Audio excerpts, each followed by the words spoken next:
Welcome to the Diary of Roxy Collins podcast. This serialised fictional podcast records the dating highs and lows of Roxy Collins, a 30-something single mother who is looking for love third time around. Roxy lives in a run-down rented house. She has 2 useless ex-partners and some wobbly bits on her thighs that no diet can eliminate. Can Roxy find someone to look after her and take on her 3 spirited children? The Diary of Roxy Collins is written and performed by Lucy Mitchell, author of the blog blondewritemore.com. The music is written and performed by David Mitchell. Here is today's diary entry. Friday, 9:45 a.m. Martin has emailed me a meeting request. He's caught my eye and is grinning at me. I sense something is wrong. I watch as he picks up the phone to call his mother.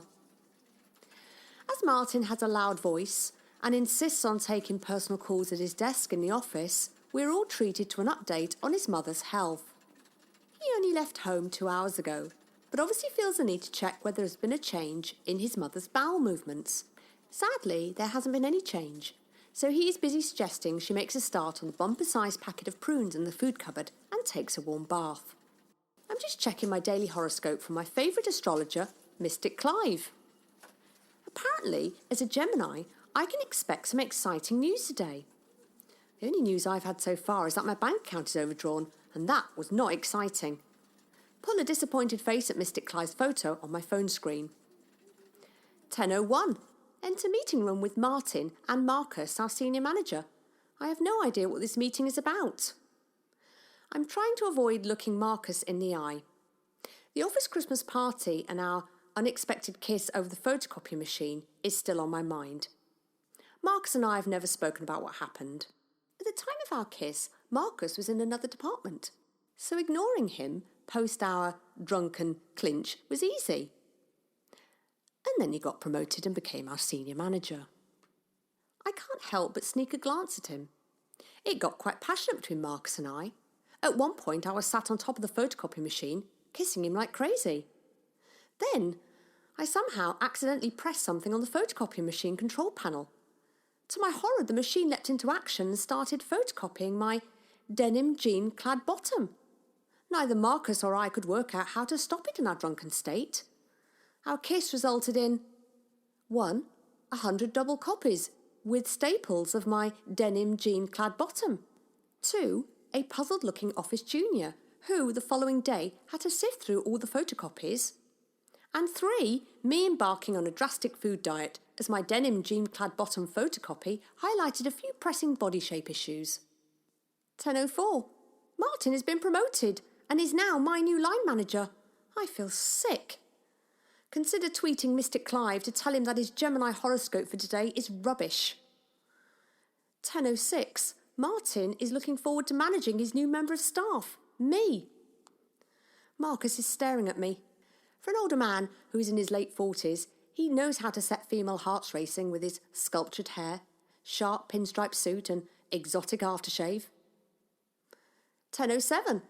Return to desk after telling Martin that I'm far too busy for a catch-up and check my phone. There's a text from Matilda who wants to know whether she can have a party at our house. I text back no, in capital letters. She replies with, I hate you, the standard response at the moment from Matilda, plus some angry face emojis. This text is followed quickly by another one, which says, Louise's parents let her have parties all the time. Wish they were my parents. And another angry-faced emoji. 11:15. I'm tweeting Mystic Clive and telling him that his Gemini horoscope was wrong. There has been no exciting news. And I am a #unhappy Gemini. My tweet receives a lot of retweets. I've never been this popular on Twitter. I'll tell Martin that I'm really busy. 1:37. Twitter is on fire. It seems Mystic Clive made a mistake and there are many more #unhappy Geminis out there. 7:25. The boys are at a superhero sleepover party at their friend's house. Matilda is busy uploading her latest YouTube video titled, Please Adopt Me. It's about how she has an evil mother, me, and wants to be adopted by someone else's parents, Louise's mum and dad. It's time for me to now enjoy myself. This is how I like to roll on a Friday evening. 1. Dress in tracksuit bottoms and an old t-shirt. 2. Apply a thick coating of a new face mask. On the bottle, this one is promising youthful and radiant-looking skin.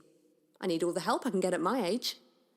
3. Pop a slice of cucumber on each eye. 4. Lie back on sofa while sipping a cheap Sauvignon Blanc through a straw as I don't want to disturb my face mask.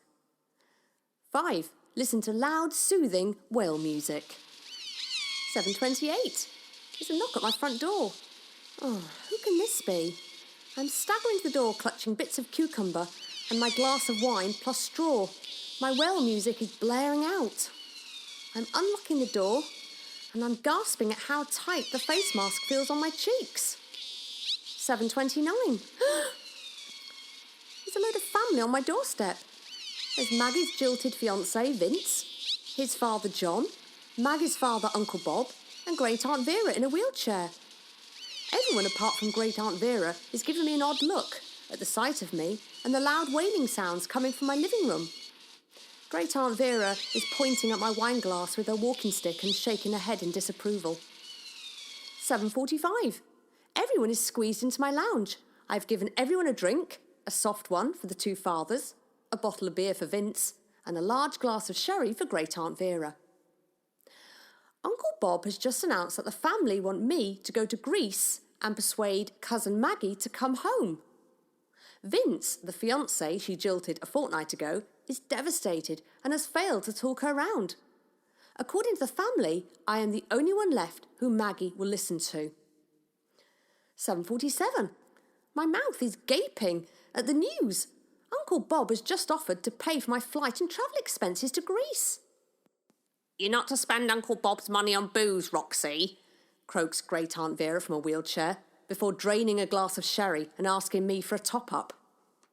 8:05.